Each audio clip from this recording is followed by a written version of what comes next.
Hey, welcome. It's Captain Matt, Boater Secret Weapon. I want to thank you for joining us for this Sunday night live. We're getting ready to start here in just a couple of minutes here. We'll start about 8:30, but I wanted to welcome you. If you've never been to a live, here's what you can expect. Just go ahead and chat in your comment section, whether you're on Facebook, whether you're on YouTube. Just ask your question, leave your comment there, and then as we go through the time, I just kind of scroll down all the comments and I try to answer them. Now, if it's something that I need to ask you a question, I may ask you a question and just put it in the chat again, and I'll come back and I'll get that information so I can give you a more personalized response, something that's going to really add value for you. This is just something I do. One, it's great fun. I really enjoy it. It's helpful for the community. Just sharing my knowledge. Now, one thing that you need to know, I don't know everything about boats. I know a lot about boats. I've been a boater since I was 5. I've sold boats. It's something that is a big part of my life. With that said, I don't know everything. Matter of fact, sailboats, have zero experience with sailboats. Bass boats, very little experience there. Bow riders, deck boats, center consoles, jet boats, twin engines, stern drives, outboards, inboards, all of that I have experience with. And if I have an answer, I'll give you my best answer. If I don't have an answer, I'll try to give you a resource that will be valuable for you. If I have an opinion, I'll try to give you that opinion, but let you know this is what I think, not what I absolutely know. So I look forward to it. Here's a little video intro that a subscriber made for me. Thanks, Bo. And we'll see you on the live when it kicks off here in just a moment.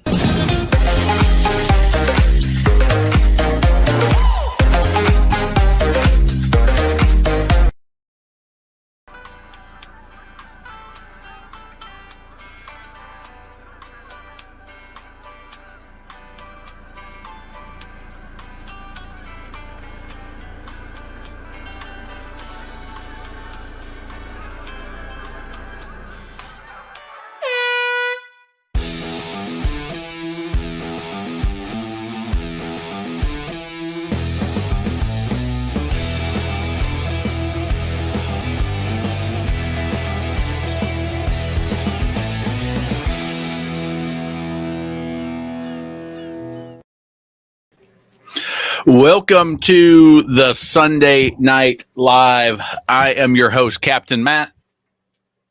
I am not prepared. I don't have my correct hat on. I don't have my correct shirt on. But welcome, everybody. Looks like we got a good crew to start in. Ray, you got everybody on the track of being first in line here, so which is great. We got a bunch of people on. Saw that we had a few questions. Sustainability, welcome. Ray, welcome.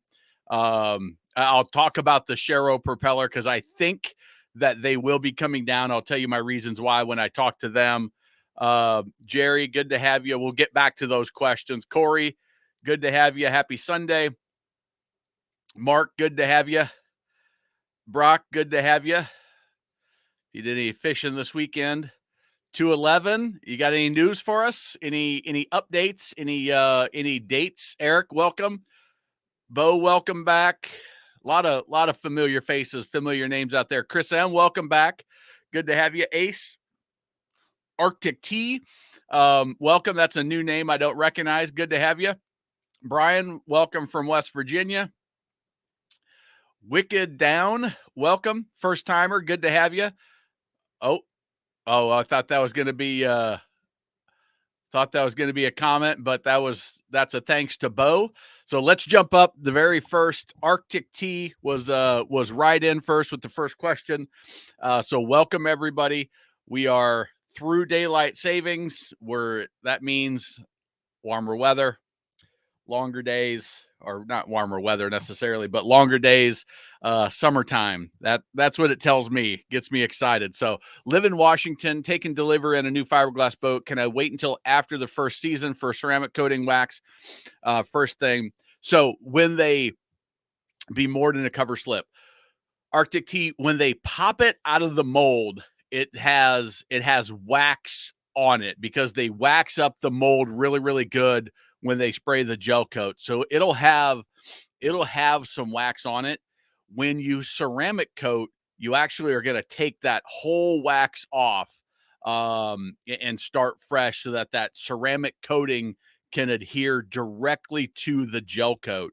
So there's a couple ways to think about it. Number one is, hey, I've got a good coat right off the bat for my first year. The second is, and I'm going to wait and do it the second season or the start of the second season. The next is, listen, I've got a perfectly clean boat. All I've got to do is strip that wax off, prep it real good, get that ceramic coating on. So I start with a perfectly clean boat, because otherwise you get salt. I'm assuming if you're in Washington, I'm going to assume you're saltwater. That may or may not be the case. More to the cover slip. I don't know.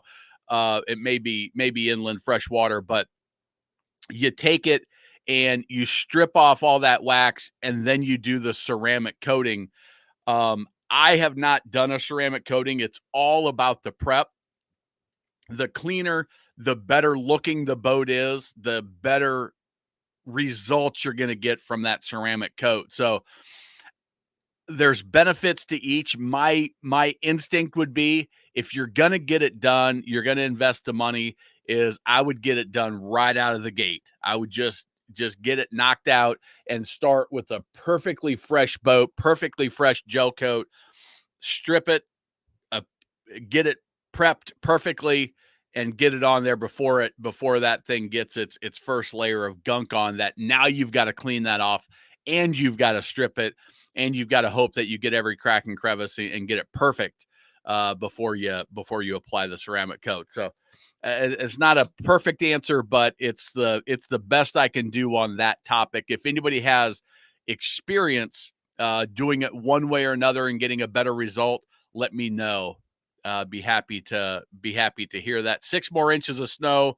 That is not good. Talked to my parents in Nebraska last week, and they said they were getting snow when I talked to my mom. So let's hope it's the last of it. So the Sharrow propellers, for anybody that doesn't know, let me pull it up here real quick.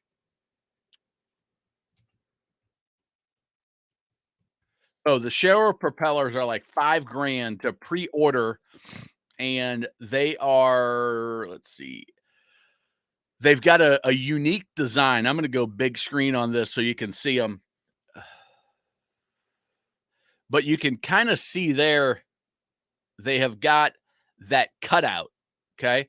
So you can see right there, that's actually cut out. Let me see if there's another picture that might be. That's the big inboard one they've come out with now, the dual propeller. That one might be the best view that we're going to get.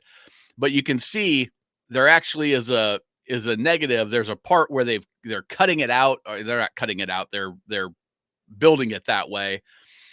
They are super precision blades.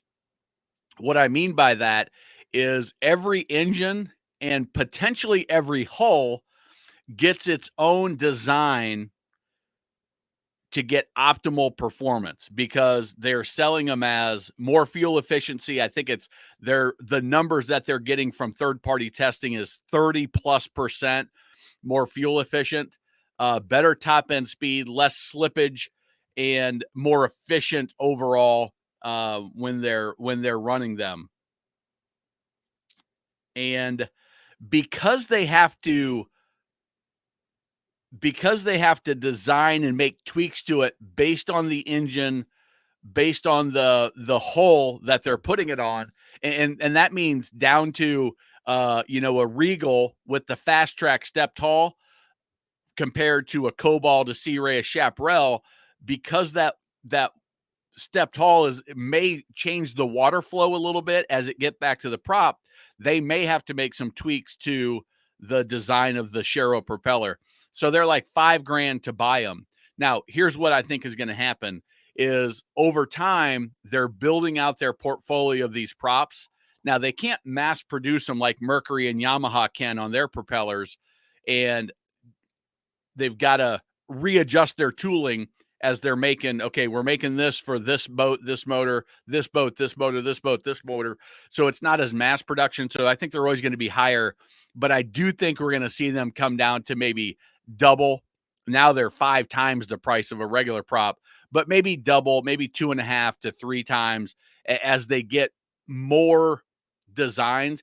And they also are like, hey, this took a lot of R&D, so they're recouping that cost from the people that want to be on the forefront of technology. And there's people that are buying them. They were selling these out during the pandemic like everybody else.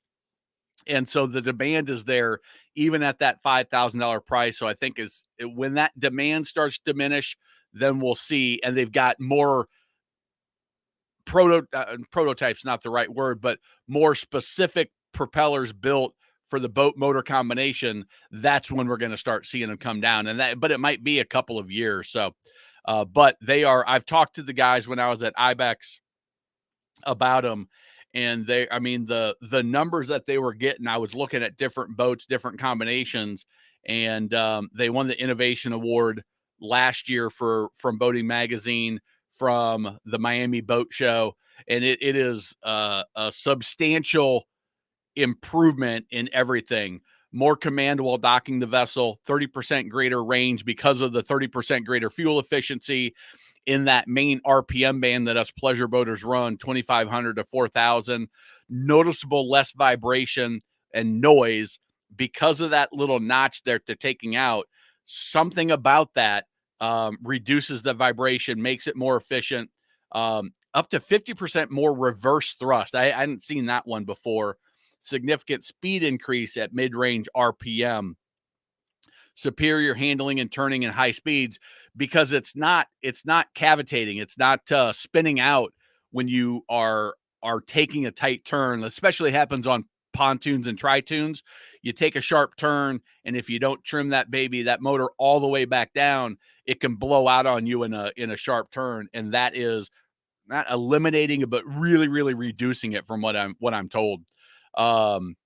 Let's see here. All looks tripped up with the switch to DTS. Looks hi all. Oh, daylight savings. I'm like, I was thinking, who is this? Are you gonna say hi? All right. Let me go big screen. We got a special guest appearance here. Somebody that should be in bed, but because of daylight savings time, doesn't believe that it really is 8:45 when should be asleep because the sun just went down. You want to say anything or just wave? Hi. All right. Come on, Violet. Good night, baby. I love you. Come on. Yeah, Molly can stay. So, okay. So that was our special guest, my youngest in third grade. So, getting ready, ice to melt down to the basement rest of the year. Yeah. It is time to get ready for boating season in my mind. I'm supposed to be out tomorrow. I'm helping the Towboat US guy with a tow tomorrow. And I was looking at today, it was freezing cold. My wife made some awesome chicken noodle soup, and it was just a nice snuggly day we played some card games with the girls and had a good time. But I'm afraid it's going to be a little chilly out on the water tomorrow at 10:30 in the morning here on Lake Wiley is where we're going. Mark, good to have you. Brock, good to have you tonight. 211, let us know if there's any updates on you. Bo, Eric, Chris M was with us last week. Of Aaron C, thank you very much. Aaron C was with us last week. I understand that interiors and features are subpar on Bayliners compared to Sea Ray. Overall structural longevity compared to yes. So I have been. This was 8-10 years ago probably, but I was at a Sea Ray factory where for I don't remember why this was, because they weren't building Bayliners. They were building a certain model of Bayliner there in the same plant, running down two different lines, two different materials lists, two different lamination schedules, two different sets of employees, skill level, all of that. But there was a Bayliner hull sitting right next to a Sea Ray hull on a 25-foot, I think is what it was. And the vice president of the company that I was with at the time was banging on the hull of, and I have this video somewhere, but I can't find it for the life of me. It may have gone when my computer crashed a couple years ago, but you bang on the hull of the Sea Ray and the lamination schedule, which is the way they lay the fiberglass.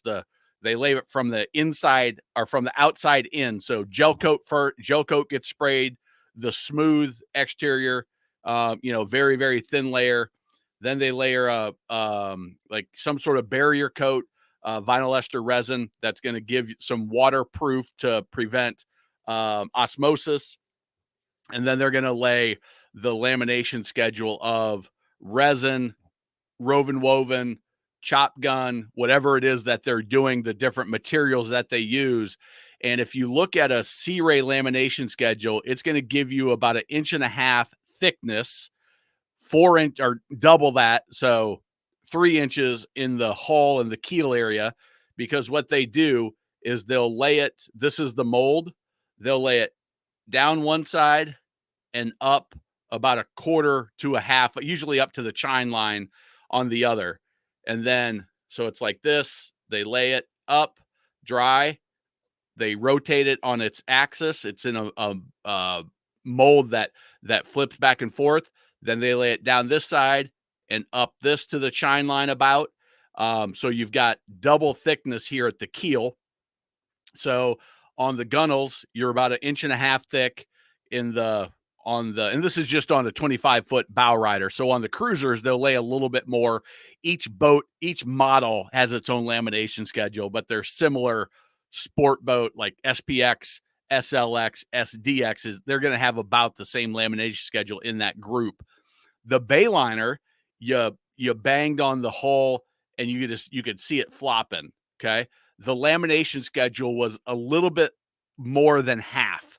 So the C-Ray was this, the Bayliner was that thick, which means when you're in rough, choppy water, it's going to flex more. So as you're going through the water, there's more flex in the hull of the boat from a Bayliner, and I'll say Bayliner, but I really mean value brand. So Bayliner, Tahoe, and into some of the lower mid tier to the higher tier, C-Ray, Chaparral, Regal, Cobalt, those.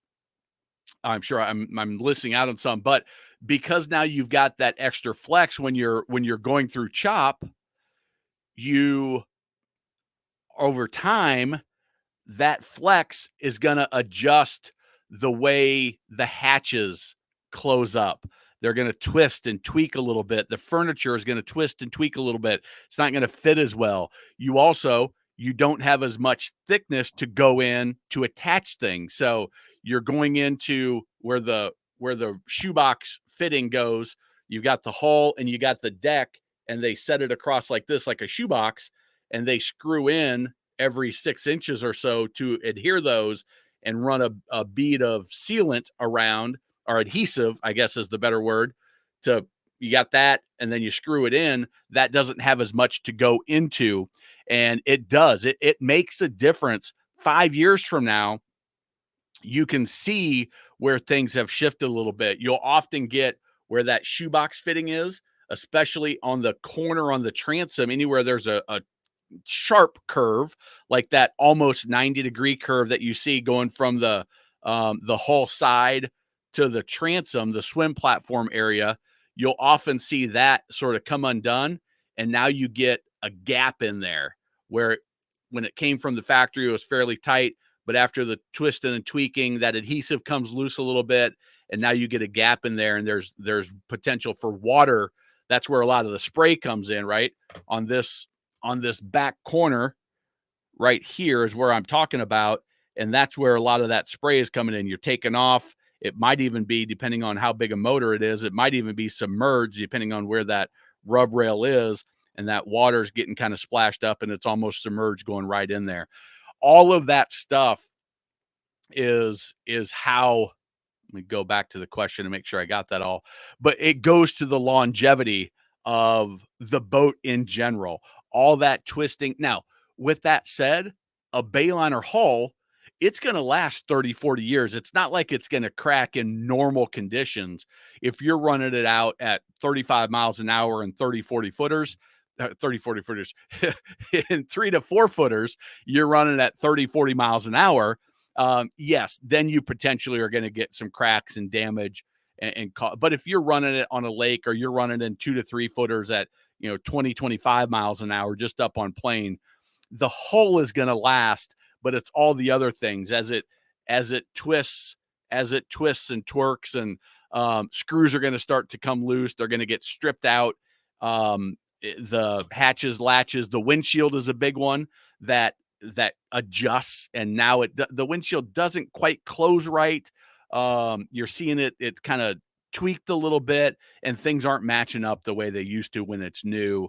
And then things start stripping out, and that's where you'll see the longevity from $100,000 boat versus a $60,000 boat or $70,000 boat. That 30,000 is coming in a number of different places, and the lamination schedule is one that's, hey, it's a lot easier to only lay 5 layers of gel coat to the end of the lamination schedule versus 7 to 8, 9 layers, and the material's a little bit higher level resin, better, thicker woven that has more cross hatch, and which is going to give you more strength and rigidity, but it's more expensive. All that adds up. So hopefully that makes sense as I explained it.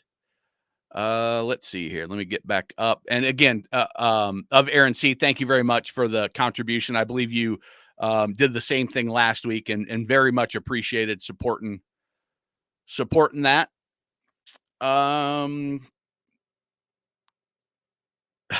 Ready for spring. I would agree. All right, let's see. Wicked Clown. Hello, everyone. First time been able to catch the live, but been watching a long time. Great content info. Poland, Indiana. Kellage Mills Lake in the backyard. So, Ray, you might recognize that. All right. Bo says, got my Bayliner swapped out with the new engine and drive, taking it out the next sunny weekend. Well, hopefully, let's see here. And Bo, thank you very much for that. Very much appreciated. So Bo has been working on a project boat, and maybe it didn't start out as a project boat, but had some things come up, and was swapping out the drive on his engine. Had a few things that weren't working out quite right. So now he's ready to rock and roll. And let's hope up in Seattle that there is some warm, sunny weather up there for you. Let's see here.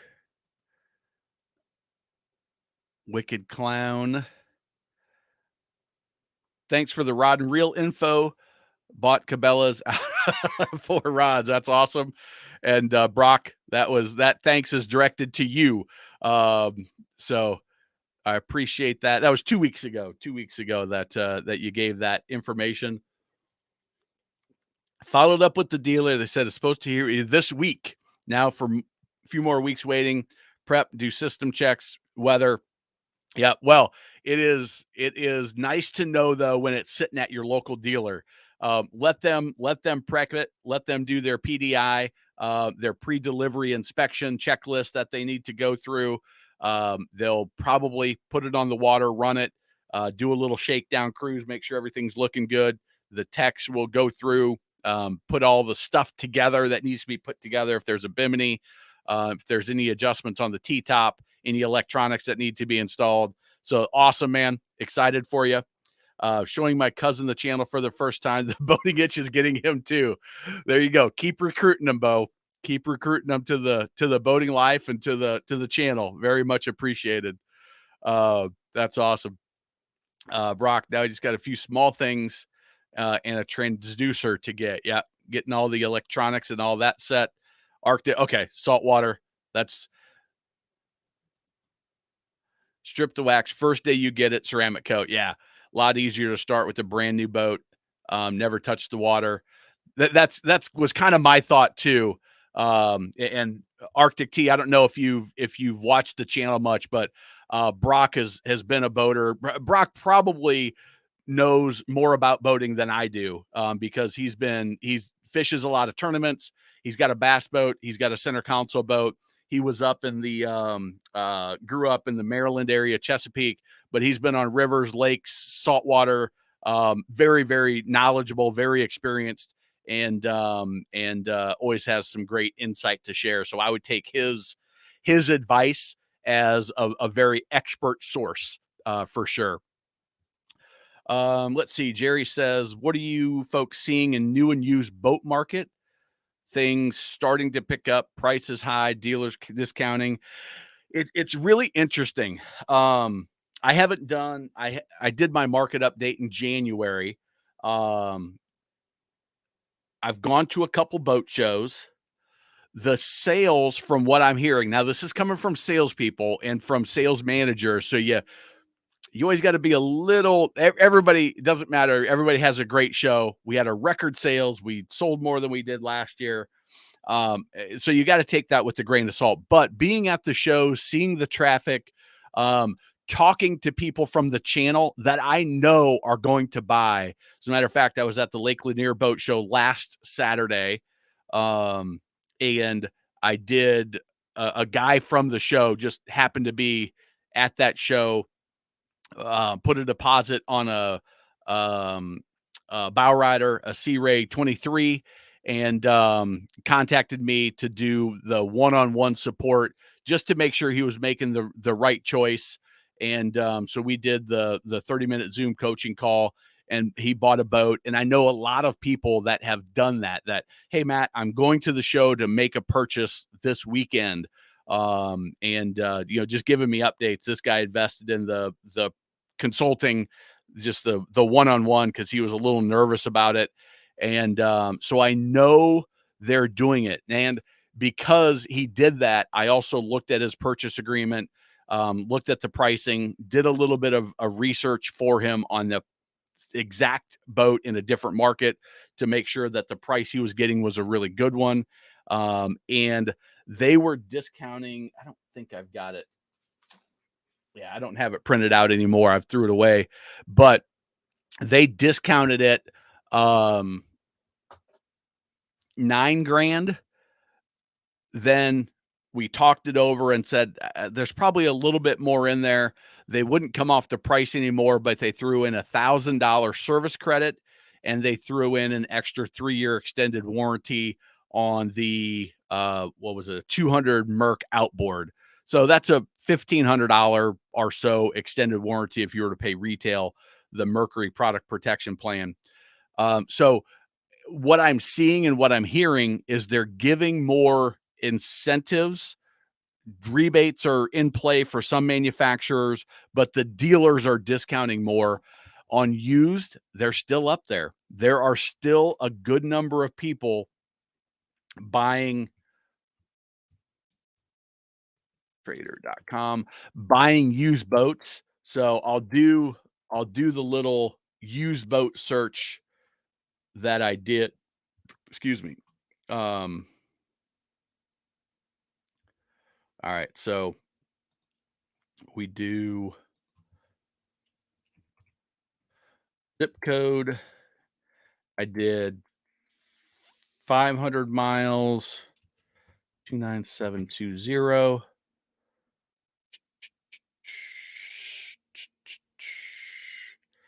And then we did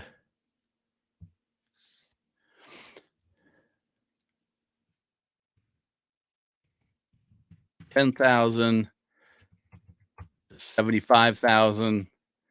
And we did only power. Okay. So the number from the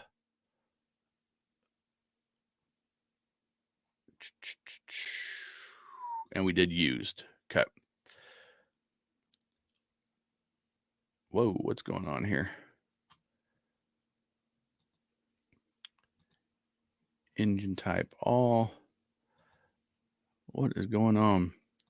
Oh, it took me to, why did it take me to engines? Find boats for sale. Let me start this over again, Jerry. Boats for sale.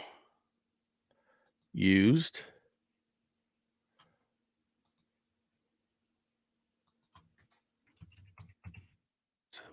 $720.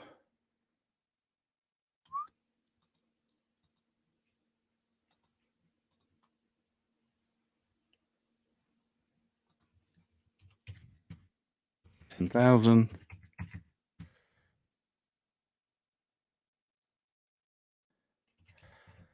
$75,000 and boat type all power. There we go. Somehow I must have. So that number is 6,900. So that's maybe it was 200 miles. There we go. So that number was 1,400. So there's about 300 more boats on the market than there were. But just looking, an 07 240 Sun Deck was a really popular style in our market with the tower. 33,000. That's about where they've been. That's not down any. So used boats in kind of that sweet spot, 25 to 40,000. 20,000 to 40,000 is where a lot of them. That one's still staying strong. And new boats that we haven't seen, they're discounting more. But remember, manufacturers raise prices, dealers are having to discount more. So I think they're selling about the same buy price from 2022 to 2023. Manufacturers raise prices, dealers are discounting a little bit more. It gets us level. So high horsepowers, from what I'm understanding, the motors are, I don't want to say on time, but pretty darn close to on time. It's more a matter of your allotment of motors. Are you getting them or have you outsold them? But in general, the motors are available. No, well, I take that back. Yamaha motor sale. That's not what I want to get. Yamaha motor and Raider business unit for so Yamaha in talks to sell. This was 2 days ago. Is when I heard it. The power products division to Earth Power. Now, as I'm reading it now, the information that I got initially was that it's the outboard motors and the generators. What I'm actually seeing from this article is that it's their go-karts, their snow blowers, and their small engines. So it's the power products division, which is different. But the article that discussions underway, Yamaha motor and talk of transfer. Here we go. Yamaha motor powered products based in amounts. Okay, so yeah, Mikio Shiki company is, so the information I got, I think, didn't include business, golf cart, land carts, slow mobility, power products, generators, multi-purpose engines, snow blowers, racing cart engines, industrial use, unmanned helicopters. So it looks like it's just that division, and it doesn't include, even though it's Yamaha motors, it doesn't include the Yamaha marine motors. So that's a good thing, because I was like, that seems crazy to me. And that's why I listed as a rumor, because the guy I talked to, it was like that. I would know. I'm in enough boating groups online, enough connections in the industry, enough newsletters from the industry magazines internationally that I subscribe to, that I was certain I would have heard of it. So I think 211 is that it was a little bit of a misunderstanding on what the products were, that were in there. So I think we're all you Yamaha guys are probably good. Brock says, just coated my Sportsman back in November. A lot more prep work than my Ranger. Coated when I got it from the dealer. End result was the same, but more prep work. Yeah, that prep work is key. I mean, it's like anything. When you're painting, when you're putting on lettering, when you're putting anything with adhesive that you want to stick, bottom paint. Even I'm helping a buddy put lettering on his boat next weekend probably, and it's all about getting the prep work and making sure that you're working with a perfectly clean, stripped surface so that whatever you're applying can adhere properly. Um, so yeah, that makes perfect sense, Brock. Thank you for sharing that. Let's see here. 211. I'm seeing more discounts, more inventory, more motor availability. Yeah, I think you're exactly right. And it is like we talked about before, it's region by region. So what you're seeing in, I think Kentucky is where 211 is, or what he's seeing in Kentucky, what Brock's seeing in Charleston, what Bo is seeing in Seattle, what Jerry's seeing up by the Chesapeake, what Ray is seeing in Indiana, and Arctic T is seeing in Washington. All of that is like, you might be seeing different things. You might be seeing different things in different times. Yeah, Arctic T, that my daughters love to make little guest appearances, and every now and again they like to hold the dogs up and parade them around. So definitely a family affair. Let's see. Chris M says, "Do you have a foam dock recommendation? C deck or other company?" Foam deck. Okay. Better than another. They're they are all, C deck is the original. So they have the best history. But what's happened is the the foam companies, that they've all been making this foam for a long, long time. Whatever the chemical composition is of the one that they're using for the marine environment, CDEC was the first one that said, "Hey, we're using this foam over here. What if we made it for the marine environment?" And then the other company said, "Oh, that's interesting. What if we made it for the marine environment as well?" And we kind of copy them. So, in my mind, I don't see a ton of difference. Matter of fact, I've got a sample here of, this is one from Natuva, Nativa, Nauteva, and it's got it's 3M backing, and again, the the thickness of it is going to make a difference, and the adhesive is going to make a difference. But one of the biggest things that makes a difference is how well you prep the surface before it's put down. So when they do it at the factory, when they're using CDEC or whatever their provider is, Nutevia, whatever their provider is, it's at the factory, it's perfect because they just popped it out. They take all the wax off, like we talked about prepping for the ceramic coat.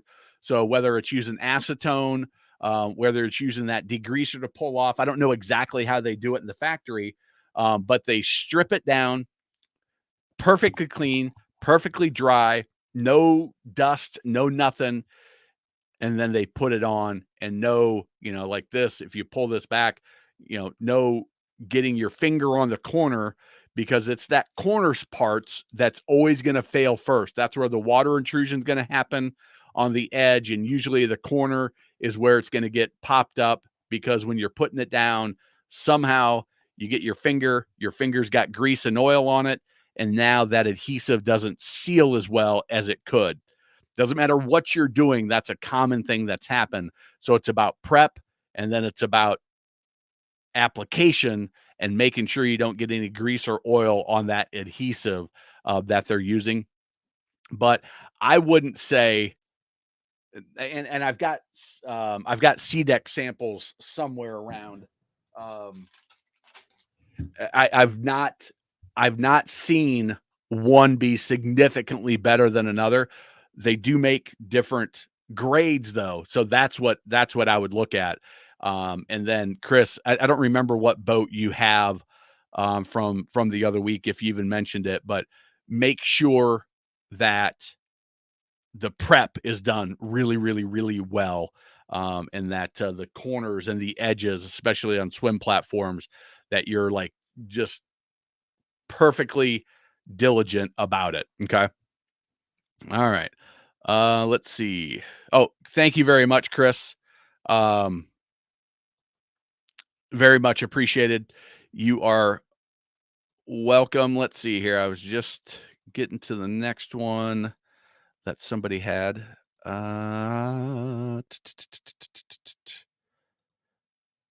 All right. I think of Aaron, I'm going to do you. I think there's some above you, but how long can 2630 cabin cruiser stay out at sea before needing shore power to restore the battery? So it is going to be, um, it's not necessarily about the battery power.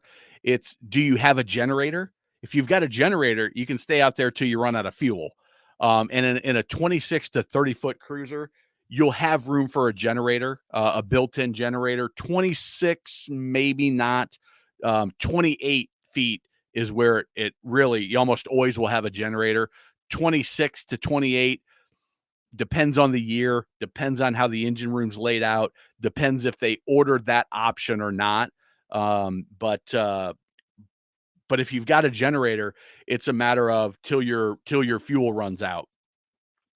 On the battery, you're going to have a starting battery, and then you're going to have house batteries that your stuff will run off of. So if you're out in the water, your electronics, your radio, your TVs, um, some of the basics in the galley, your lighting is all going to run off battery power, but your air conditioning will only run off generator. There's not, the batteries don't have enough power to run that. Your water pumps will run off battery power.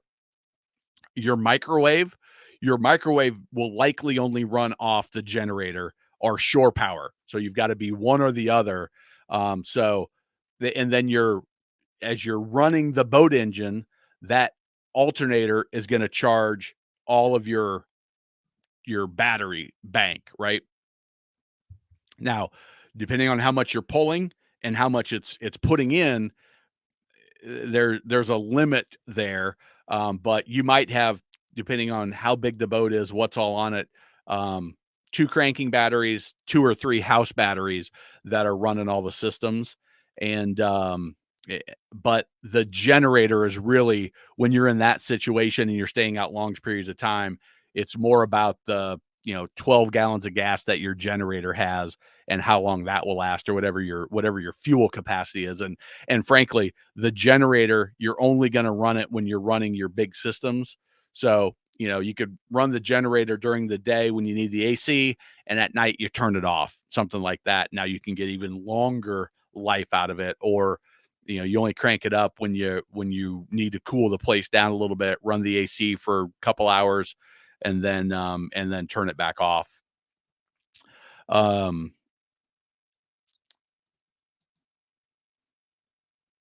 Yeah, Jerry, you're exactly right. And Jerry's got of Air and Sea, Jerry's got a 28 Regal up in the Chesapeake Bay area. So he's got a generator on that. And Jerry, I'd be curious to hear how, when you're away, I don't know if you overnight on the hook or not, but how much do you run the generator when you're away from the dock?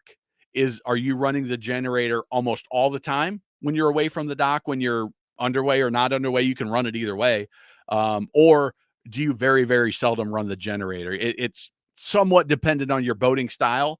A lot of it's dependent on the AC, whether you need the AC or not. But I'm curious of what your usage looks like. Glick says, "Oh, I know. I saw Jason D had a comment in there, and I wanted to, um, I think that was Jason from New Chaparral SSI Jason. Let's see. All right. I feel like I missed a couple. There it is. Okay. Foam deck. Okay, we got that. There we go. Jason. Jason says, drug the skeg, new boat on trip number 5, coming out of the boat ramp, only a few feet. No big deal. It's super common. Jason, if you hang out at the boat ramp on any I've done it. I've done it. You get distracted and you forget to run the lower unit up.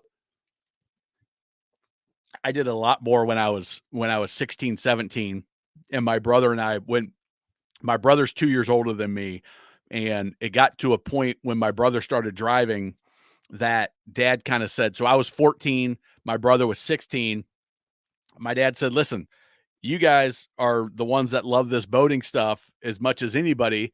you need to start doing more of the work besides cleaning the boat, wiping it down, doing all that, covering and uncovering, hooking up the boat to the van. We pulled it with a Ford Econoline conversion van. That's what I learned to drive in, a big old conversion van, and that's what I learned to pull a boat in.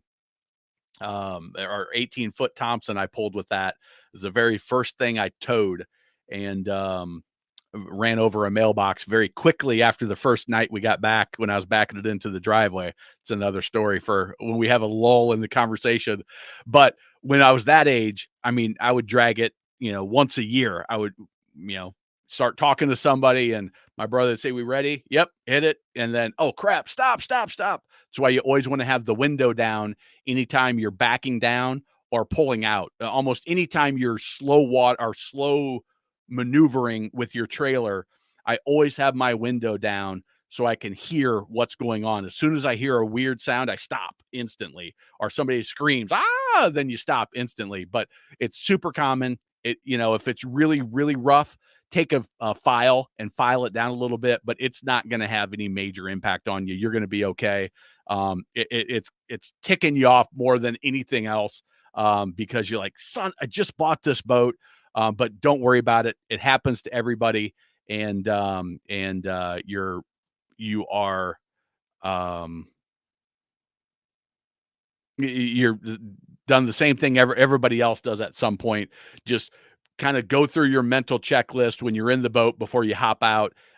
If you're doing it yourself, I don't know if you've got your kids were old enough to help you, but, just go through your mental checklist, or even we've got in Trailer Like a Pro, we've got a checklist for, all right, what do we do when we get out of the boat? We get it on the trailer when we're ready to pull out and go through it. Not C deck. Customer service is awful. Two guys that had issues with the glue coming up, 4 months. Sponsors guy are dropping them too. That's interesting. I haven't heard that about C deck. I know. I wonder if they got a little complacent. Because they were the first to hit the market, they had the brand recognition. If maybe they kind of dropped the ball a little bit on their service and their quality controls. But there's a ton of, because there's a lot of these foam manufacturers that are out there. I don't know what they're producing the foam for. That I talked to the lily pad guys that created the first floating lily pad. They made this foam and said he's like, we sat around and said, "Listen, we make foam. How else can we make foam and put it to use?" So they came up with this. They weren't CDEC, but they were a similar company. And then they spun off a division, or they said, "What if we made a floating pad for the water?" And they made a couple, like, we got it. They came out with the lily pad. They spun that off as a separate division. And they also spun off a mat division. I don't remember what their brand was. But lily pad was essentially the same foam. And so that's interesting. Thank you for sharing that. You probably have it somewhere going on third year in a single battery. Yeah, 3 to 5 years is, and here's my take on the battery situation is, 3 to 5 years, you might be able to get another 2 years out of it, but how ticked are you going to be when you come down to the boat to run it and you've got a dead battery? Like, how frustrating is that? Not a big deal for you based on your personality, or is that going to ruin the day and ruin the weekend? Batteries $150 for your Bennington. You know, can you saving $175 and stretching it out and saving another year or two with the chance that you're gonna be really, really pissed off one afternoon when you're out? And I'll tell you, it's gonna happen when you've got guests, when you've got somebody. It's gonna happen 4th of July. It's gonna happen when you're out at the restaurant, when you least need it to happen. That's when it's gonna happen. But 3 to 5 years is kind of the useful life of a cranking battery in a boat like yours. And then it's just a matter of how important it is to get every last crank out of it. It depends on how many times you've run it dead. Do you run the battery at the sandbar or at anchor a bunch and run it dead like I do? My battery's going to get less time out of it than somebody that doesn't do that. And it all makes a difference. Charleston, the Deckit. Yeah, Deckit's another one that I've heard of on the as a matter of fact, um Deckit.com. Why do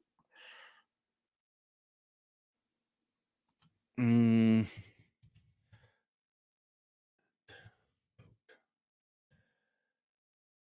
uh I know why. There are manufacturers that are using Deckit, and um, they are good, solid manufacturers. You're seeing them use it, but I'm trying to remember who.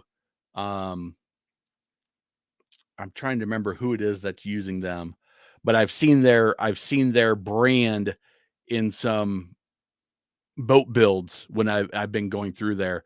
But anyway, yeah, that's another good one. Let's see, Chris. I have C deck installed from the factory, swim platform. Come up a few places requiring it to go it down. Dog claws will get into it. Yeah, if you like, so I've got this piece here. If you run your fingernail through, you can feel like, hey, something sharp will get through that pretty easily. This is a sample. This is actually the guy's business card. I don't know if I hold that up, if you can scan that QR code and get that one. But if you want to run your phone on that, I don't know if I held that steady enough or not, but whatever brand you go with, make sure you don't go light primary color, light gray Deckit paint. Yeah, it is scrubbing that because it's porous. Again, when you feel it, and you can send away.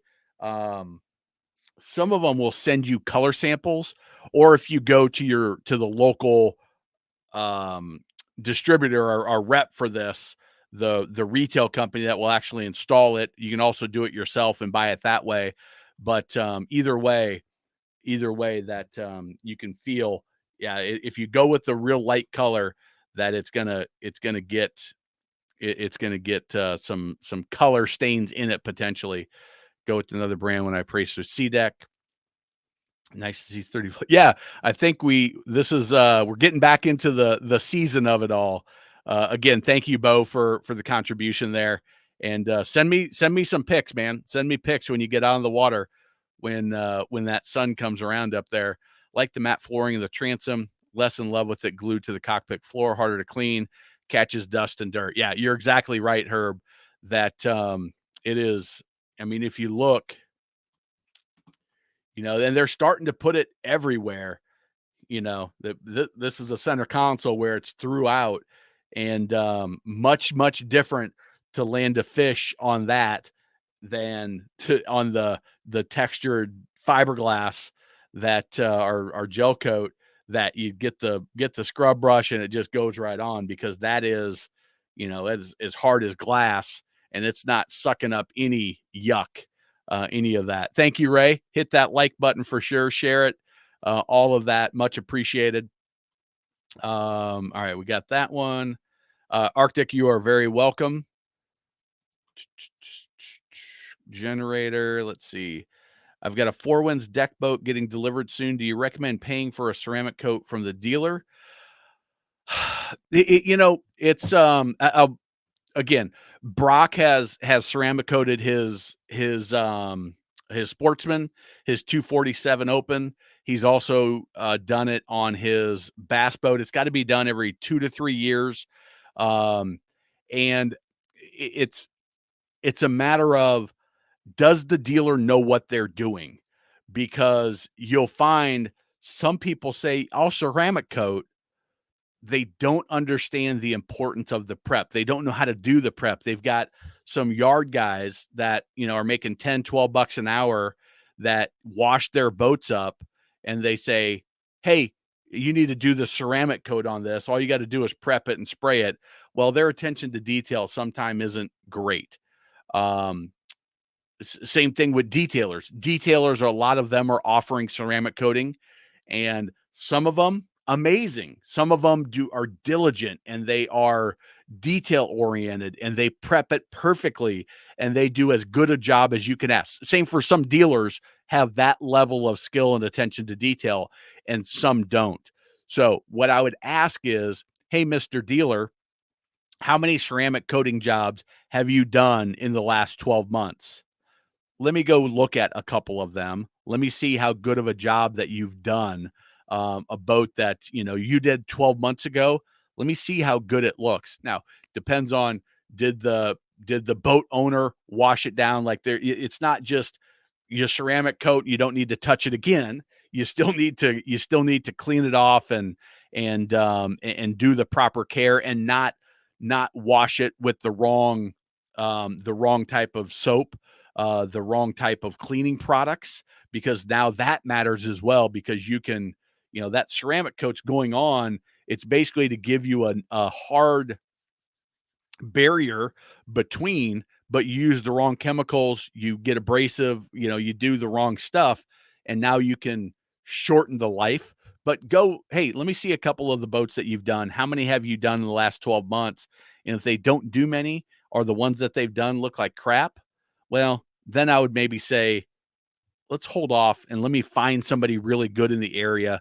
Go to the local boating knowledge of Facebook boating groups in your area, and walking the docks at marinas, talking to boaters in your area, at the boat ramp, at the marina, at the gas pump, whatever, and find somebody that's had a good experience. And again, hey, Mr. Whoever's going to do this, what do you charge? How many have you done in the last year?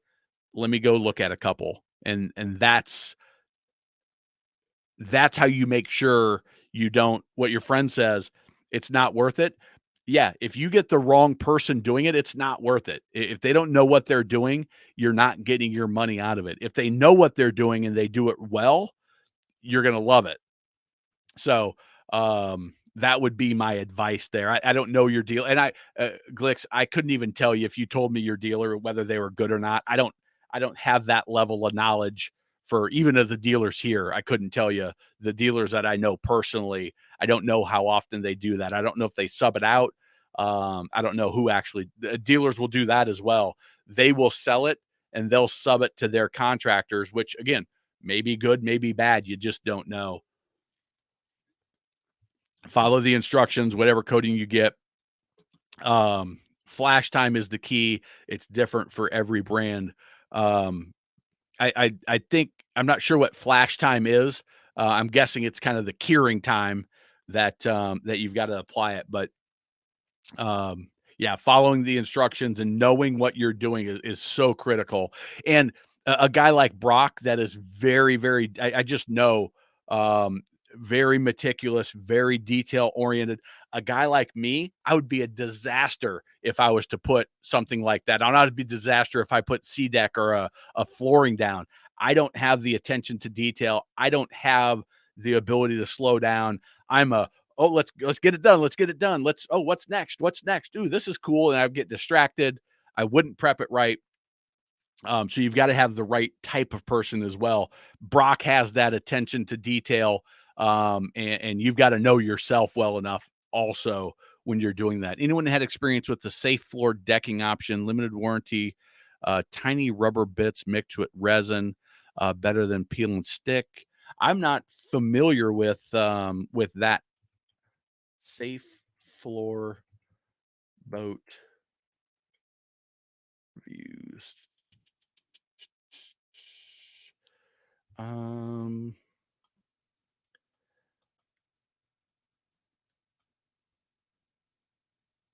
Affordable price, marine.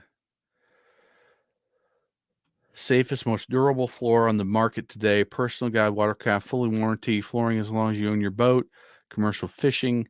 So it's almost like slip resistant.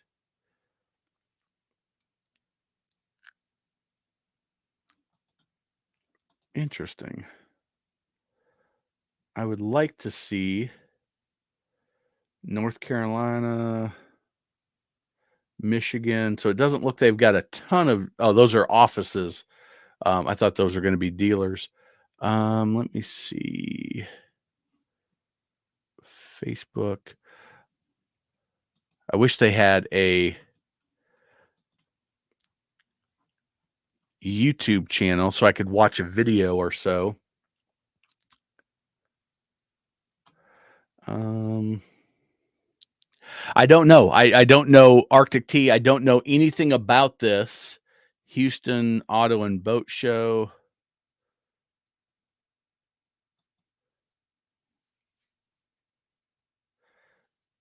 Interesting. Is that a matte? Tiny rubber bits mixed with resin. So I wonder, are they laying that down, or is it a rolled product?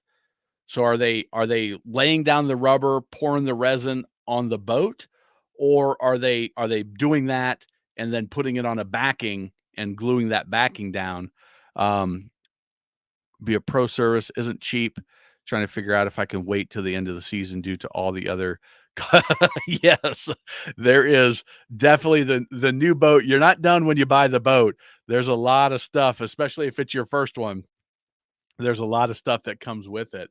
I will Arctic Tea. I'm going to do a dive into this flooring and see what I can find out about them. They are in Texas.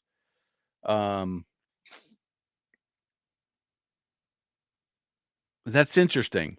That is an interesting concept. It's going to have, again, it's going to be porous, so the lighter colors are going to stain easier.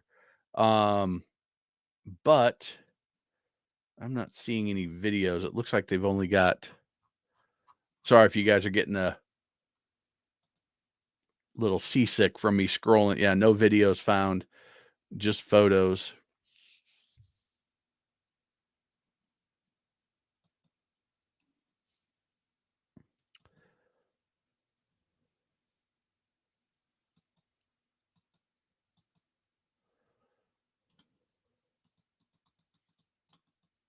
I'm going to go big on that so you guys can see. That's as big as I can get it. I mean, it looks all right. Huh. All right. I'm going to put that off to the side here and I'm going to do a dive on that later. Thank you, Arctic Tea, for bringing that up. I'm not familiar with that, product at all, but I will be, soon. Check with your installer, maybe hundreds cheaper if you bring them a brand new boat versus spend time cutting and buffing. Save a lot of money doing it yourself. Not the easiest. Yeah, you've got to know your skill set, know your personality type. If you're going to do that, storage being up.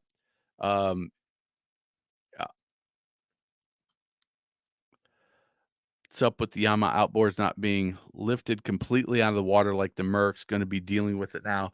So Arctic Tea, what you can do is there's a limiter, and there may be, I don't know this for sure, but there may be an adjustment that you can make, because what they'll do, and it depends on your transom, what they'll do is they'll set a limiter, because on some boats the cowling is going to hit something and damage the cowling. So they set that limiter so that it only goes up so far.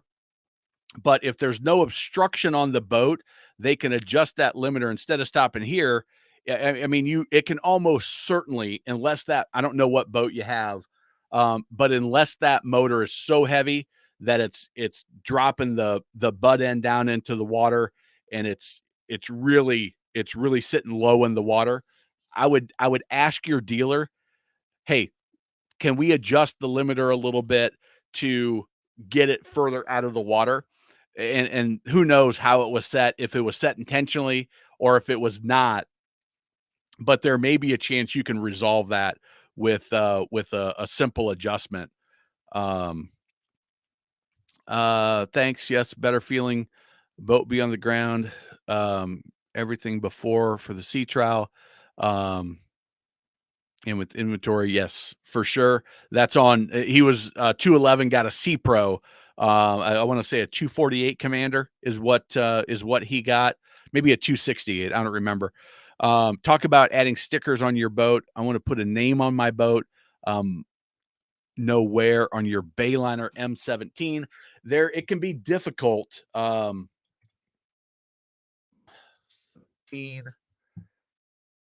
So I'm gonna pull it up. Sometimes, depending on what the name is, the sometimes you'll go on the gunnel on the side there. Yeah, I mean you could potentially go on that hatch. That is more on a top side. That I think that would be a little goofy now that I see it. Um, if it's small enough, you've got that little area right there. Let me go big with that. You've got that little area right there, George, on both sides. But that's a pretty small area. But you'll see a lot of guys down at the coast. Captain Tim, who helped me with the Confident Coastal Boater on his what is a 20. I want to say it was a 28 Pursuit Cape Roamer. He's got twins, so you don't have a lot of room on the twins that it's visible. So he put Cape Roamer on the sides here. Looked real nice on his, and that might be where you want to go with it. These element graphics, I'm assuming, are decals. So you could potentially, again, depending on your personal preference, but you could potentially take those graphics off and say, hey, I'm going to take those graphics off and I'm going to put my name on it. Or I'm going to make my graphics integrate with them a little bit. Or I'm going to do them on that, like I said, right there behind that seat would be another, I would say, reasonable spot. It looks like this area right here. Um, I guess you could put it, but that's going to be real small from the looks of it. So those would be your options, and it's really if you take it to a sign, anybody that cuts graphics like that, do it locally or do it online. Just make sure you get the dimensions right, and again, when you apply it, prep it really good, get it straight. Use oh shoot, I thought I had some, but use painter's tape. Put it on with painter's tape. Use three pieces of painter's tape. One on this side, one on the top in the middle, and one on until you get it perfectly straight. Take the one painter's tape off on the side you want to start with. Start peeling it back from underneath. Crease it, and then lay it down. Now you know it's nice and straight versus trying to do it all freehand. If you use the painter's tape, that's the video I'm going to help my buddy, or my buddy's going to let me use his boat to help him. And that's how we're going to put his numbers on. We're going to take it off. We're going to clean it real good, get it prepped, be ready to go. Probably use some acetone to take any of the old numbers off, get that nice and perfect. Wipe it down with a what do you call that? Microfiber cloth. Make sure there's no dust or anything on it. Get it taped up there with the painter's tape, which easily pulls off, isn't going to leave residue, but you get it perfectly straight. Then you just start working it back, but you've got 2 points taped so it doesn't move versus doing it with your hands. It's almost certain the wind will blow or something will happen and you get them kind of wonky on there. So, modelers around here than before. Don't know where. So hopefully, George, hopefully that was helpful for you. Jerry, thank you very much. Very, very much appreciated on that. And this is so much fun, Jerry. You know that we have the guys that join in, and we're the same guys, the same core group of guys every week. Same 15 or so, 20 guys every week, and then the new batch that gets us to 25, 30. It's just fun, just good people.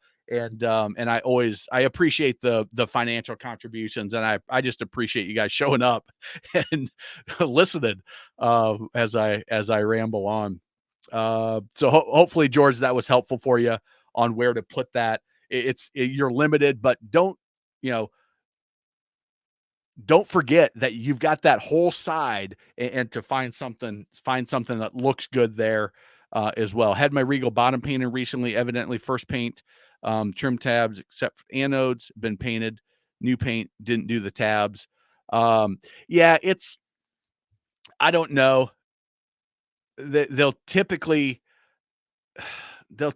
will, um, in that environment, paint the tabs. But if you've got your anodes on there, it's, you're probably okay without it. I don't think it's a huge deal.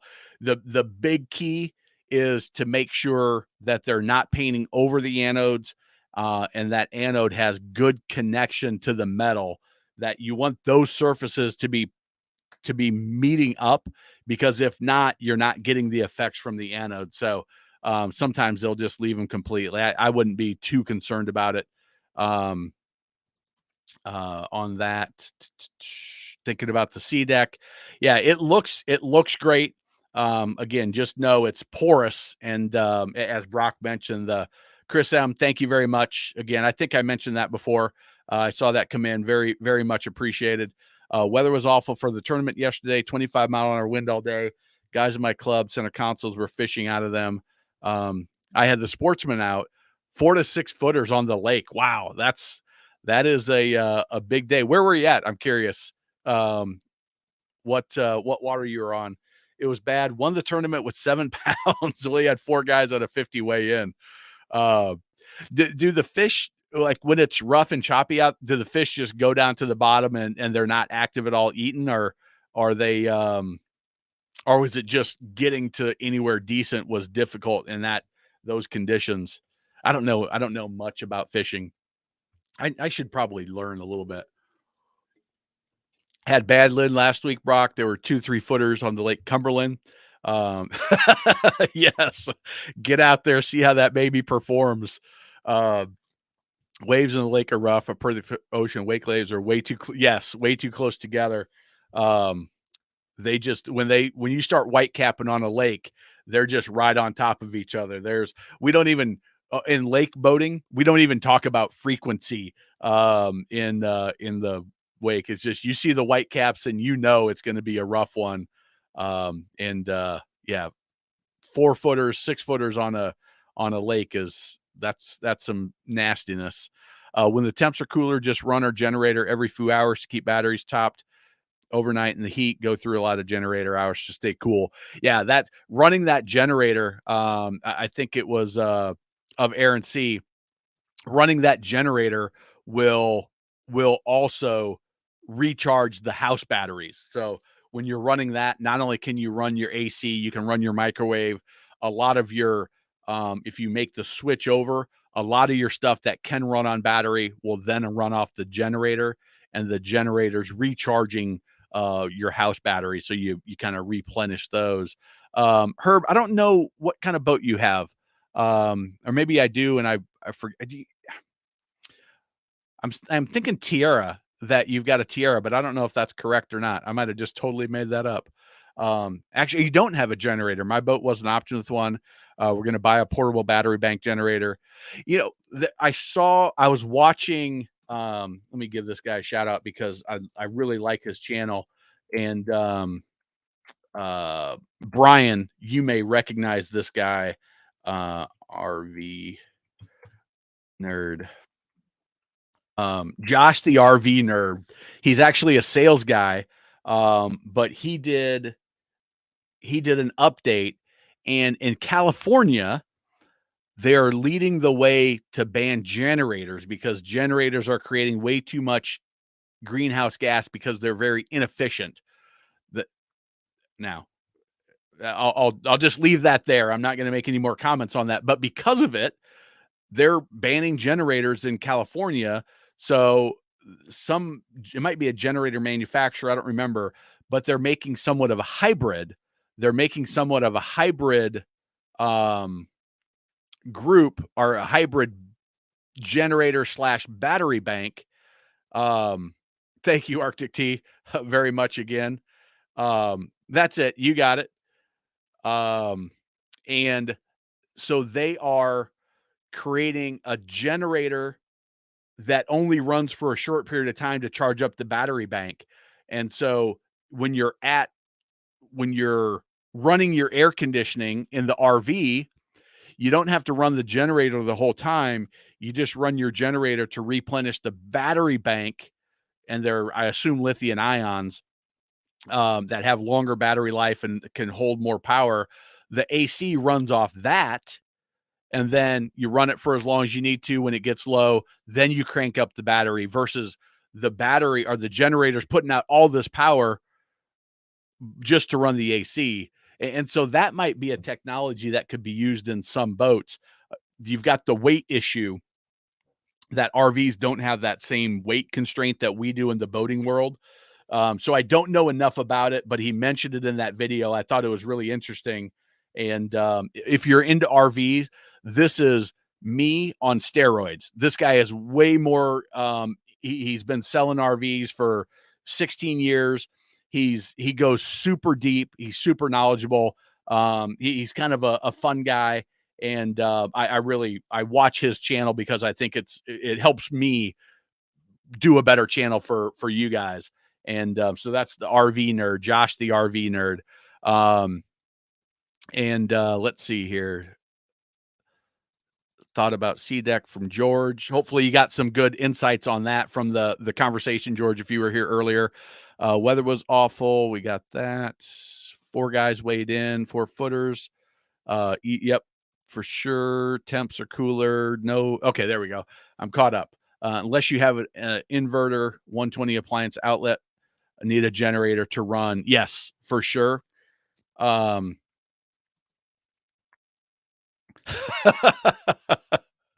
Yeah, I wish. Hey, when I was 16, I learned the hard way all this stuff. I learned with my dad, who I'm 6'2", 225, and my dad makes me look like a little person.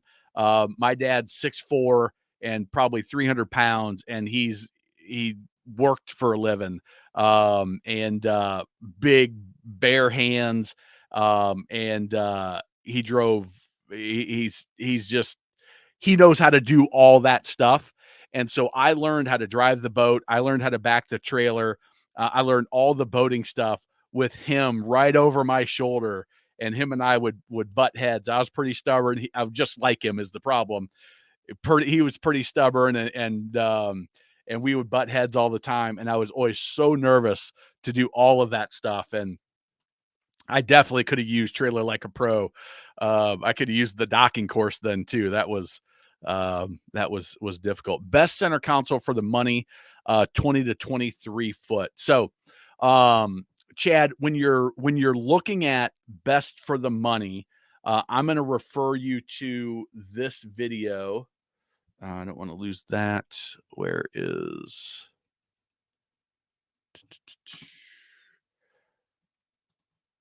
So I'm going to refer you to my best and worst center console video, which is this one right here. If you can see that, best and worst center console. And you're going to be when you in, um, best boat for the money. You want to be in that value category, and so I would look at, and when I so Mako, Tidewater, and Tidewater, I've they've stepped it up. The Tidewaters I had a lot of fit and finish issues. Um, the Sea Fox, the Mako, which is a Bass Pro and Trophy, I would probably now. It looks like Tidewater probably had some personnel issues in their upholstery department when they're putting the boats together on the batch that I saw. Everything that I've seen since, and it caught me off guard. I even say it in this video that I was surprised at the fit and finish issues with the Tidewaters. So I'd probably move them up to mid tier now. But these brands are going to give you the best boat, the most boat for the money. Okay. There's going to be some little things that come up, like your wiring is not going to be as dressed back. They're not going to have the same type of connectors. You're going to have little things like this that I show in the video that are indicative of less quality craftsmanship and less material. If you were, Chad, if you were on when I talked about the lamination schedule between a C-ray and a Bayliner, they were going down different lines at the same factory, different employees, and you could tell the lamination schedule was double on C-ray than it was on the Bayliner, which this hull had a ton of flex in it. This one didn't. Same thing. Compared the C Pro to the Trophy, a mid-tier to a value, this one's gonna have more and better material, but you got to pay for that. That costs money. The Trophy is going to be perfectly adequate. It's going to be safe. It's just going to, over time, it's going to break down a little bit. Things aren't going to match up quite as well. They use 306 stainless versus 316 stainless. You can't tell it apart. An expert can't tell it apart by looking at it. You have to know what it is because it looks identical. 306 stainless is going to rust easier, faster, quicker, more than 316. 316, you still got to polish and take good care of it, but it will hold up better over time. It's that times 100 different things on the boat that is going to, why this one is $15,000 less, but you get a 20 to 23 foot boat for 15 to 20,000 less than you would if you moved up to the mid tier, probably 30,000 less than if you moved up to the premium level. Okay. You need to understand what's important to you. And like I tell everybody, it is more about the dealer than the brand. Once you say, I want the best, I want the most boat for the money. Okay. That tells me you're probably a mid-tier, more than likely a value. Fine. Find the value boats that you like. And then of those, pick the best dealers in those categories that are going to support you. They're the ones that are going to make the big difference. If you can find something in that mid-tier that fits the bill, fits the budget, find the best dealer of those couple in that category that you like the layout, you like the options, and the dealer is top notch. You get along with them. They're convenient location wise, and that's gonna be how you make sure you have a great experience. Okay, so hopefully that makes sense. But watch that video, best and worst center consoles. The first 10 minutes of it, 15 minutes of it, I talk about how they're made so that the rest of it all makes sense for you, and there's some context there. Can a cruiser with no generator stay out just a few nights roughly?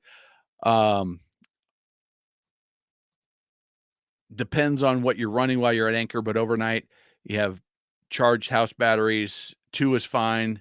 Yeah. It's how much, what systems are you running and how much draw. So nowadays the LED lights don't take a lot of draw. In the olden days with the incandescents, you had a lot of power that was going just for the lighting. Your TV was taking a little bit more. Now those are less draw. Everything's more efficient. So you're able to get a longer stay. And but yeah, a couple nights out would be doable, assuming that during the day you're cranking the boat up and you're running and you're recharging everything and not just sitting at anchor or sitting on the sandbar the whole time. But yeah, I would say you could get by with a couple nights if you're cranking up that boat, because you're really then just running the battery for the 8 hours of sleep time where the lights are off. You may have 1 or 2 little systems going that are pulling juice. During the day, you don't need the lights on as much. And, you probably have the stereo going, but you're running some. So you're cranking that battery up and you're recharging some as well. Hey, Matt, it's Matt. What are your thoughts on the Mastercraft NXT?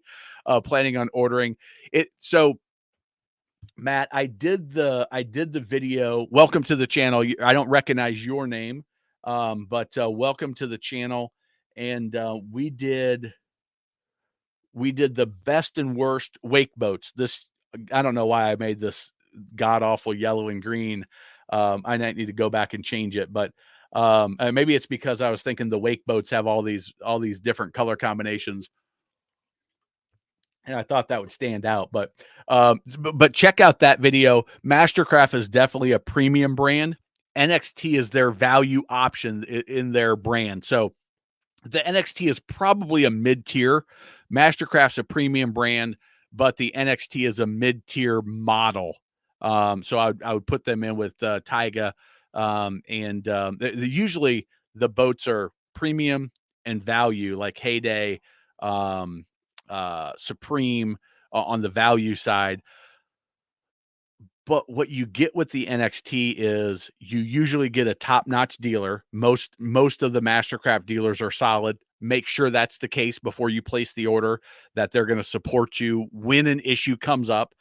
I don't care if you buy the Pavati or if you buy the um, G Paragon from Nautique, or if you buy the best of the best in anything in boating, there's going to be some issues. So make sure that dealer's rock solid.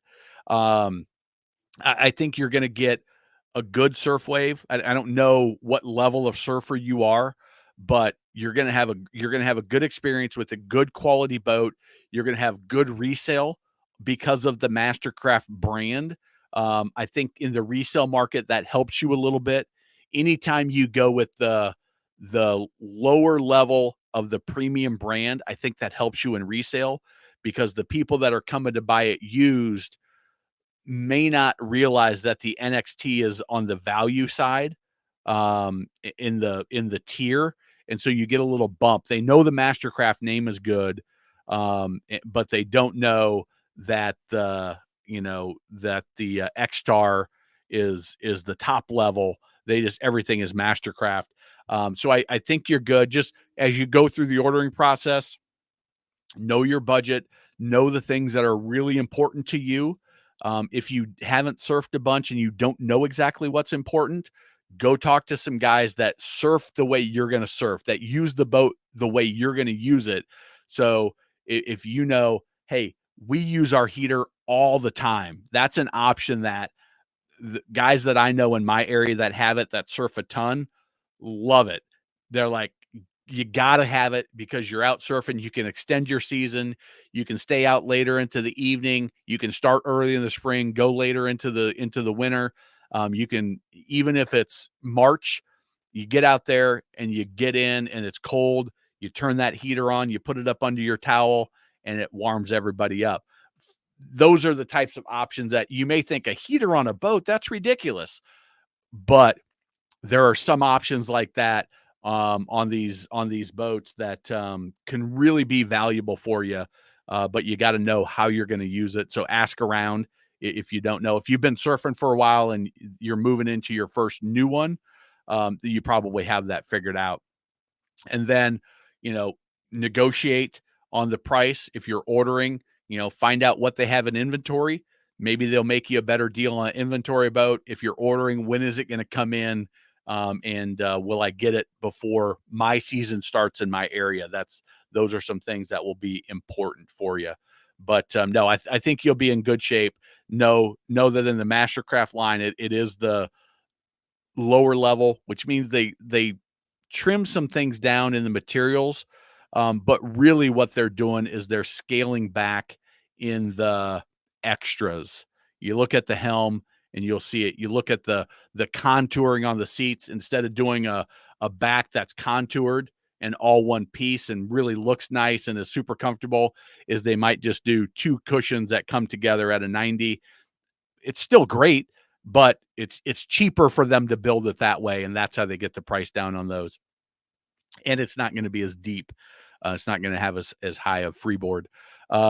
Depends on what you're running at anchor, but an overnight, if you have a charging house battery or two, is fine.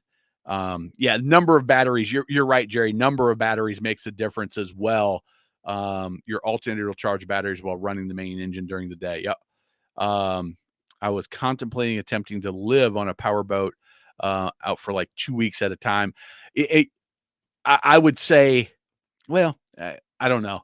It depends on how you live, but I would think a generator would be helpful to give you the creature comforts. But then again, if that's not important to you, you might be okay. you might very well be okay. Overnighting marinas, that way you always have the 30 amp shore power for AC at night. Yeah, there's a lot of people that what they love about the cruising lifestyle is the social aspect at the marina. That's a huge part, I think, of the cruising lifestyle. Is it's great to go out and anchor out, and that is cool, and it's eating your meals out on the water, being out overnight, just being by yourself is awesome. But if you're a social person, that marina lifestyle is something that a lot of people really love. Let's see here, Anthony. Love your videos. Thank you very much. Purchased a 91 Pro Line, 230 walk around. Motor is an older Yamaha two-stroke. Offshore, I'm a little nervous. What's the average emergency call distance for a VHF radio? So it depends, Anthony, on your antenna. So my VHF radio is fell down behind my desk and I haven't gotten it out yet. If you've got a handheld with that little, 4-inch antenna, you're 5 miles at best. Kind of depends on the height of your boat, where you're standing. But if you get the 4-foot antenna, you are gonna be, oh shoot, I had this in my video. I've got a video on VHF radios. Um, 7 things you may be doing wrong. Is your VHF radio connected? Um, all right. So, is line of sight, where is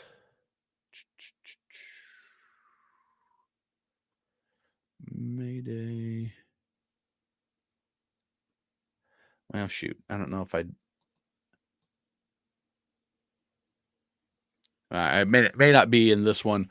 Maybe it was in the coastal version where I had the graphic I was looking for. But all right, so it's line of sight.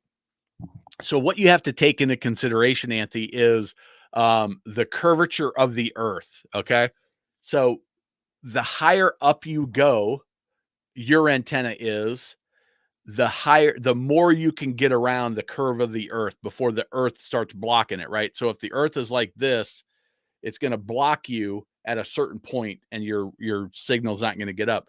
But when your antenna is above that on your boat, you're here, it's getting blocked.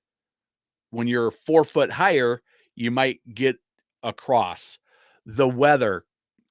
So what I mean by that is the clearness of the air is going to make a difference. So you can do 20-25 miles, 8-foot antenna. You might be much longer.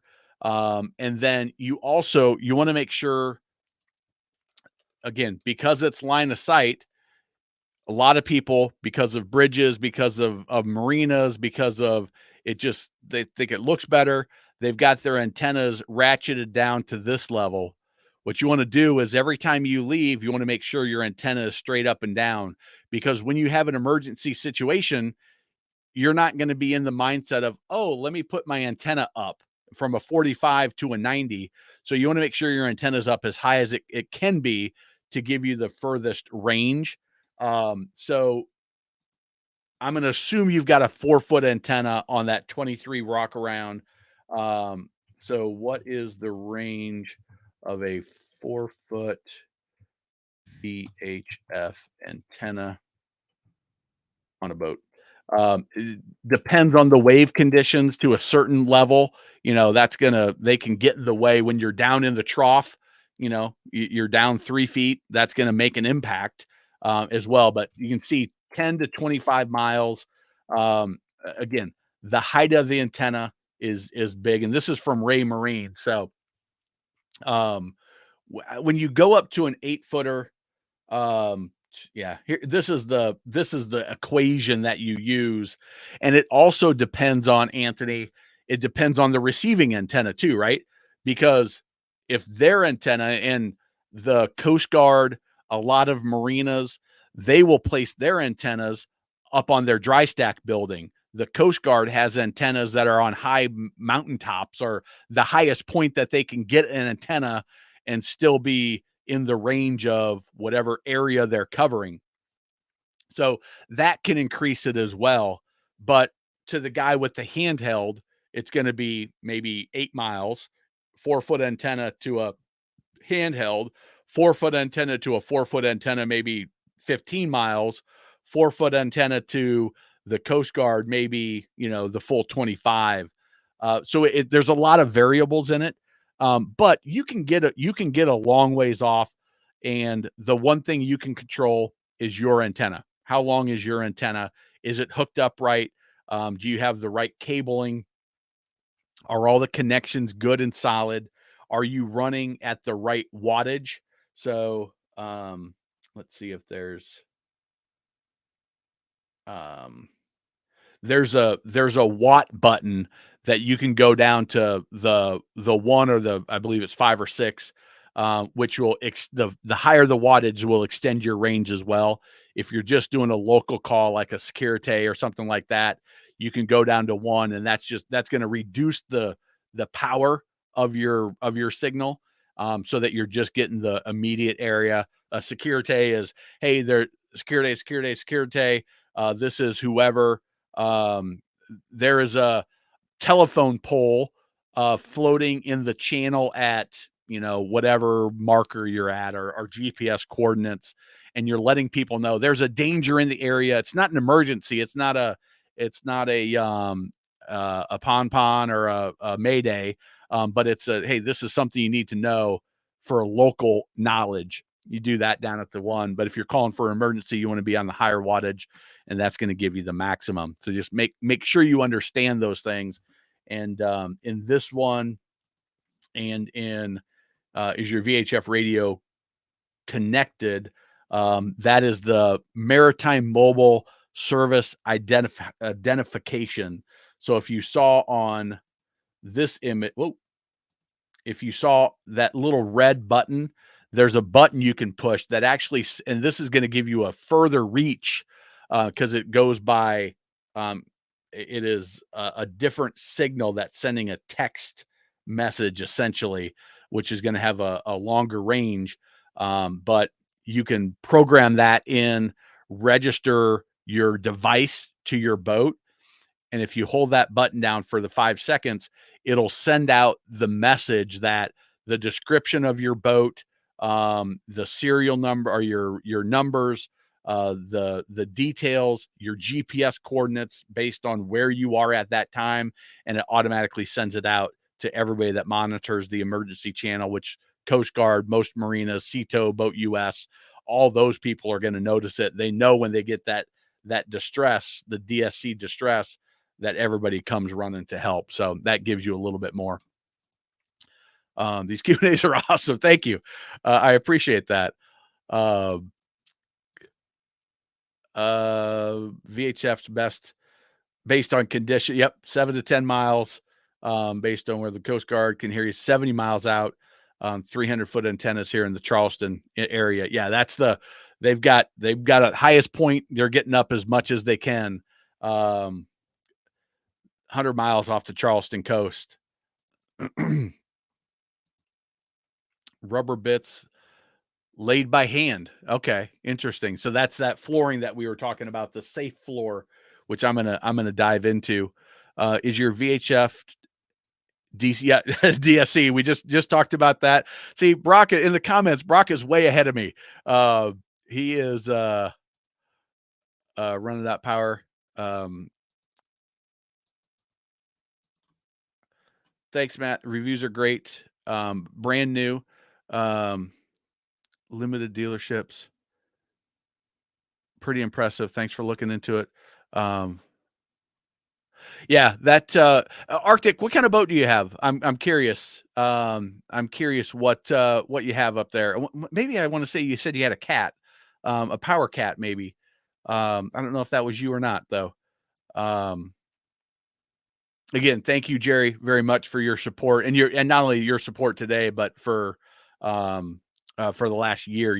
I think you've been on 90% of them, and have contributed financially in a number of different ways, and supported in other ways. So thank you very much.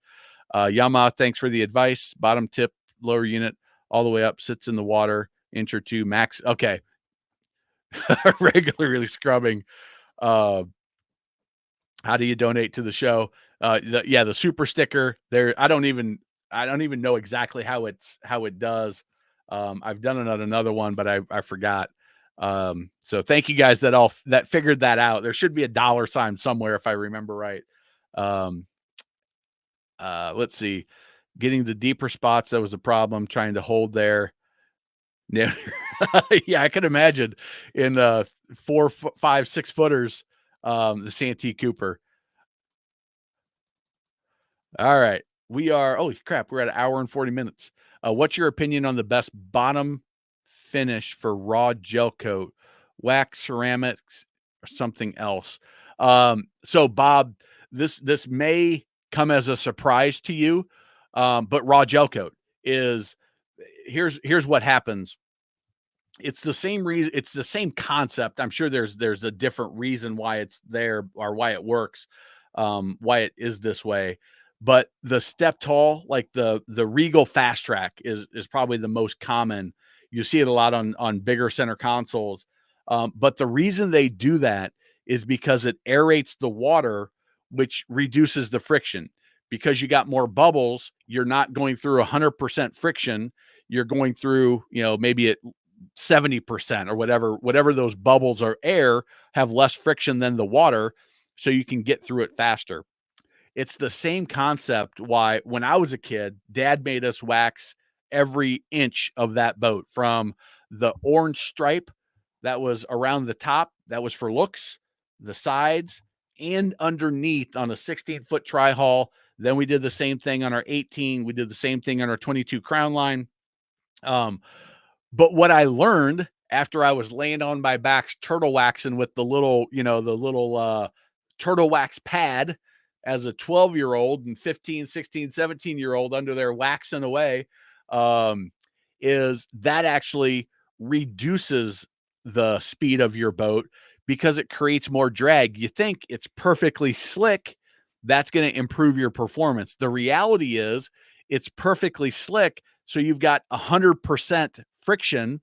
That's not the right term, but you get what I'm saying. It's every piece of that is going to hit that water, and that drag from the water is going to slow you down. When you have just your regular gel coat, there's little nicks and dings, and that creates little aeration bubbles, essentially.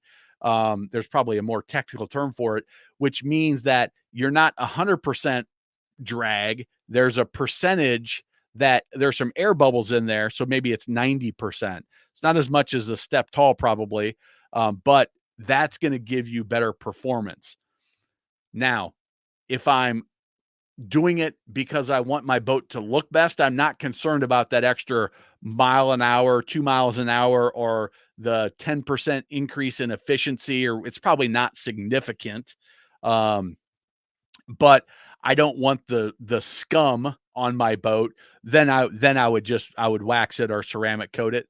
But typically you're only going to ceramic coat the sides and the top, and you're not going to do the bottom for that. I would never ceramic coat the bottom of my boat, but I might put a coat of wax on it if I wanted it to. If I was going to leave it in the water for a couple days at a time. If you're leaving it in the water for an extended period of time, then you need to look at bottom paint, potentially, depending on the area that you're in, the type of water, depending on why are you leaving it in, because you do that once a year for 3 or 4 days or a week at vacation, or you're doing it because it stays in the water, 4 months out of the year for boating season. Now I would start looking at bottom paint. For a week on vacation, I'd put a coat of wax on it, wipe it down every other day. Just get in the water with a rag, floating out at anchor, and just wipe the sides, wipe underneath the best you can, and wipe down that scum line, and it'll come right off. All right. So Herb's got a Formula Super Sport with the generator. That's a fun boat right there. Chad, Seafox has stepped up from what I saw and heard from the old Seafox. Mine is a 248 Commander, and they have the 228 Commander. Yeah, the dealer is very important at 100%. 100%. Thanks, Matt. Good session tonight. Good audience too. Yeah, it was good. Good to see you, Rob. That is a new name. Welcome. Sliding in late tonight, Savvy Simulant. Good to have you. At coming at 10 o'clock. That's not bad. Heater on a tri-tune. My wife would absolutely buy that. Yeah, their sustainability, they're pulling it off the engine. So they're pulling that warm air from the engine compartment. I believe they're running a tube through to warm up the air. They're pulling it from the outside, from a vent outside, running it through the engine compartment to warm it up, and running it through a tube.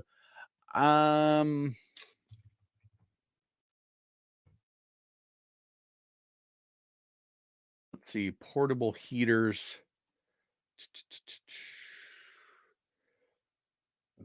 Ceramic heater. Yeah, that's going to pull a lot of juice for a pontoon running. 14 amps, 750 to 1500 watts. Utility heater. Portable cabin heater, 1500 watts, 900. Yeah, I don't know of anything that that would work on an outboard similarly. But because these surfers, they want to go as early in the season and go through as long in the season as they can. They came up with that heating design a number of years ago, and it is a wildly popular option on those boats, and not only popular but used a bunch too. When I got mine, I had a huge heater with vents front and rear, removed it all, rebuilt the boat. Really simple to reinstall if you want to. GW Invader Riviera 119. Yeah, that's all they're doing is running it through the hot engine, and getting it there. Of Aaron C, thank you so much. I do appreciate it. Great live, great crowd, great discussion, great weekend, everybody. Yeah, we're going to be wrapping it up here.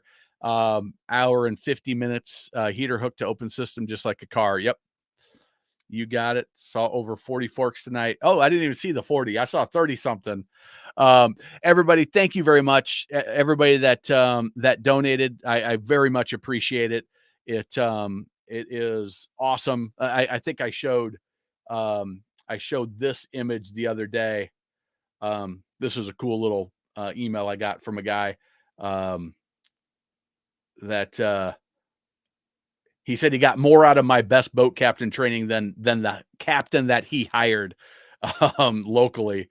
I need to put that update on this post as well, but it allows me to do this. When my little girl was sick the other day, 2 weeks ago, I got to lay in bed with her while she was throwing up, and I got to do some video editing, writing some articles, and doing just some basic computer stuff while I was there. And it's because you guys watch the videos, support financially, buy the program, share the information with everybody, even just giving a thumbs up on a video helps build this community that we're over 40,000.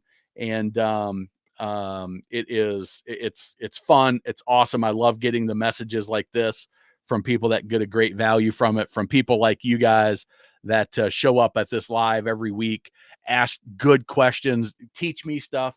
I can't tell you the stuff that I've learned from Brock, who's been a longtime boater, but also Jerry, who, got his first cruiser, and he has a different experience than I do. And he's learned things that I haven't learned yet. And all you guys that are on, thank you very much. Appreciate it. Troy, thank you. Welcome. That's a new name I haven't seen. 211. Thank you very much. I'm looking for pictures next week, man. I'm excited for you. I'm sure you're a little bit more excited, and we'll see you guys all next week. Thanks, everybody.